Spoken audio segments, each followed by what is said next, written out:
ಧರ್ಮ ಯಾವುದೇ ಇರಲಿ ತತ್ವ ಒಂದೇ ಅಲ್ಲವೇ?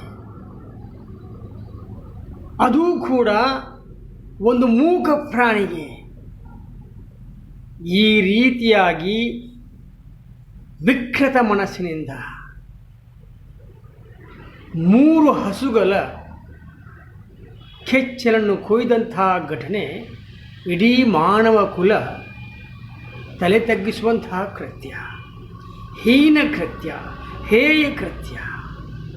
ಇದೇನಾ ಸಂಸ್ಕಾರ, ಇದೇನಾ ಸಂಸ್ಕೃತಿ ಎನ್ನುವಂಥ ವಿಚಾರವೂ ಹೌದು. ಇದು ಚಾಮರಾಜಪೇಟೆಯ ಕಾಟನ್ ಪೇಟೆಯಲ್ಲಿ ನಡೆದಂತಹ ಘಟನೆ.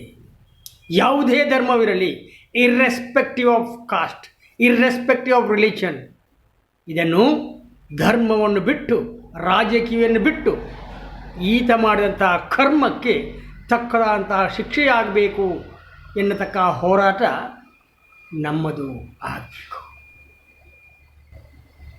ಗೋಮಾತೆ, ಭೂಮಾತೆ ಹಾಗೂ ಹೆತ್ತ ಮಾತೆ ಇವರನ್ನು ಸಮಾನವಾಗಿ ಎಲ್ಲರೂ ಗೌರವಿಸುವಂತಹದ್ದು.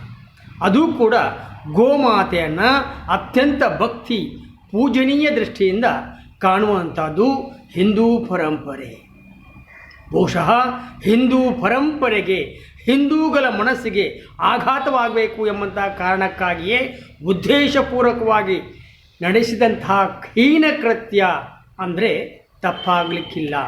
ಆದರೆ ಮಾಡಿದವನು ಯಾರೇ ಆಗಿರಲಿ, ಇಂತಹ ಪಾಪಿಗೆ ಕಠಿಣವಾದಂತಹ ಶಿಕ್ಷೆ ಆಗಲೇಬೇಕು. ಅಂತಹ ಪೈಶಾಚಿಕ ಮನಸ್ಸು, ವಿಕೃತ ಹೃದಯ ಈತನಿಗೆ ಬರಲು ಕಾರಣವೇನೇ ಇರಬಹುದು. ಆದರೆ ಇದನ್ನು ರಾಜಕೀಯ ಹೊರತುಪಡಿಸಿ ಈತ ಮಾಡಿದಂಥ ಕರ್ಮಕ್ಕೆ ತಕ್ಕ ಶಿಕ್ಷೆ ಆಗಲೇಬೇಕು. ಆಗ ಮಾತ್ರ ಆ ಮೂಕ ಪ್ರಾಣಿಗೆ, ಆ ವೇದನೆಗೆ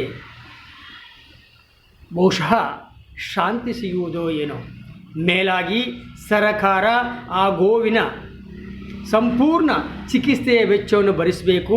ಅಷ್ಟು ಮಾತ್ರವಲ್ಲ, ಆ ರೈತನಿಗೆ ಪರ್ಯಾಯವಾಗಿ 3 ಹಸುಗಳನ್ನು ಕೂಡ ನೀಡತಕ್ಕದ್ದು ಎನ್ನುವಂಥದ್ದು ನನ್ನ ಮನದಾಳದ ಮಾತು. ಜೈ ಹಿಂದ್.